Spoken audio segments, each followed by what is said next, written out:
All right, let's go to the number 78 of Martin Truex Jr.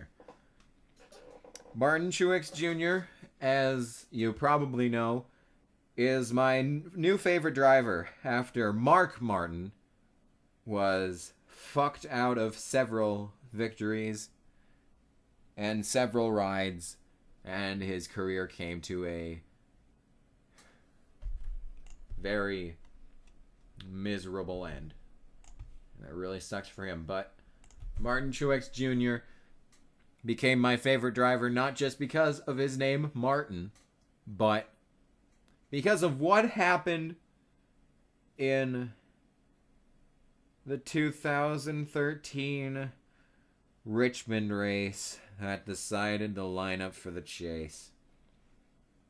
Now, everyone talks about how Bowyer fucked over Newman and Gordon, but no one ever talks about how Martin Truex Jr. got fucked out of this. Martin Truex's story is probably the worst of them all. It's okay. Let me break it down for y'all. Check this. When MWR was fined, they took away points from every driver, including Truex. They kicked Truex out of the chase. He wasn't even involved in the decision for Bowyer to spin and Vickers to go into the pits. He had no bearing on it. He was fucked over by something someone else did. That's why I can't stand the existence of Brian Vickers. I would like Brian Vickers if it wasn't for what happened. And I know it wasn't Vickers' fault. He was just following orders. But it just makes me so fucking mad that Martin Truex Jr. was literally just up the asshole fucked out of his entire career at MWR. He had the 56 for so long. It was looking like he was finally getting into the groove of things. And then he got fucked. Napa left. Why? Why did Napa leave?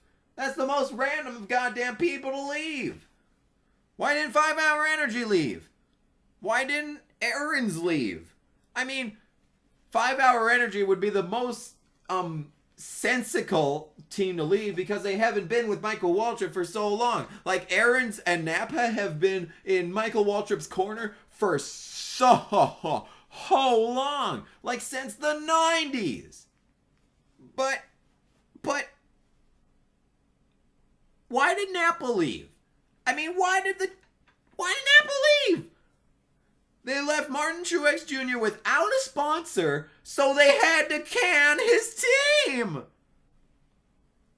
And he didn't do anything. Can you see why this made me so mad? Martin Truex Jr. got fucked out of his career because of some assholes that thought it would be a good idea to spin out Bowyer to put Brian Vickers into the pits. And then Napa leaves. And that's why I can't stand 5 Hour Energy. That's why I can't stand Aaron's. Like, Aaron's was already on my bad list when they wouldn't let Mark Martin go and do other shit when he was still part of NASCAR. Like, I don't remember what it was for. It was for when Denny Hamlin broke something or got infected with something, and he had one race at Martinsville where he was chugging right along. If he had an extra like 20 or so laps, he would have gotten that win. Of course, there wasn't that many laps left though. And of course, Brian Vickers decided not to wreck at Martinsville for once in his life. Over that period of blah blah blah. And then after that, while Hamlin was still out getting rehabilitated, Aaron's wouldn't allow Martin to continue racing for the 11 and keep Vickers in the 55. So they had to pull Martin into the 55 again.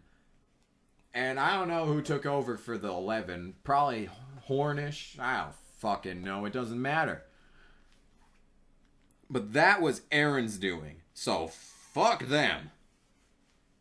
And I'm glad that I have another excuse to hate Aaron's for not being the ones to leave MWR as well. And hopefully fuck Brian Vickers out of a ride as well. But no, it was only Truex that got the ass end of all of this. And what sucks most is that Bowyer still had a bid for the championship after that. He still had his spot. That points fine that was imposed on all of MWR, it was enough to kick Martin Truex out of the chase, but not Bowyer, who was actually at fault here, as opposed to Truex Jr. So, Bowyer benefited, basically, because now that the 56 is out of the picture, the 15 and the 55 are going to have more funds. So, and he still had a chance to win the championship that year. So there was nothing that hurt Bowyer here.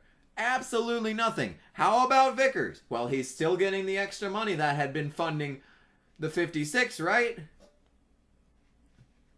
Yep, that's a check mark in that box. And how about for that season? Well, he hadn't even been a full-time driver. He wouldn't even be racing at that point if it wasn't for Tony Stewart breaking his leg and Mark Martin going over to drive for the 14. So, the fact that he was driving all was a big thumbs up as well for him. So, check mark in that box. And the fact that he hadn't been racing all year meant that this posed absolutely no threat to his points championship. So, check mark in that box. Brian Vickers didn't lose anything from this. Aarons didn't lose anything from this. Bowyer didn't lose anything from this. 5 Hour Energy didn't lose anything from this. Martin Truex Jr. lost everything because of this. And the worst part is, he had nothing to do with it. Nothing. He didn't do anything. And he was completely fucked.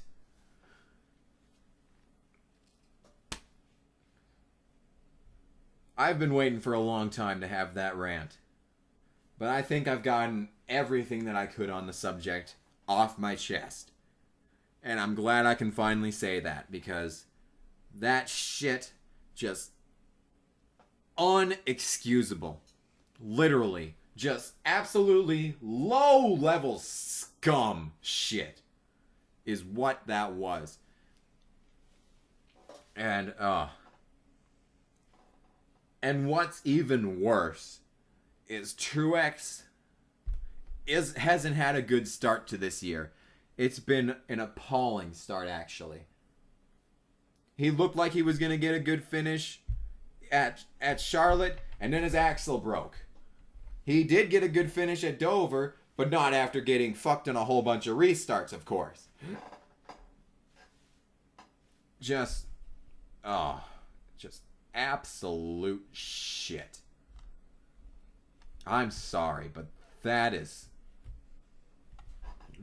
all I'm gonna say. I mean, if I don't move on, this video is just gonna be another half hour of me yelling about that. So let's just move along. Fuck.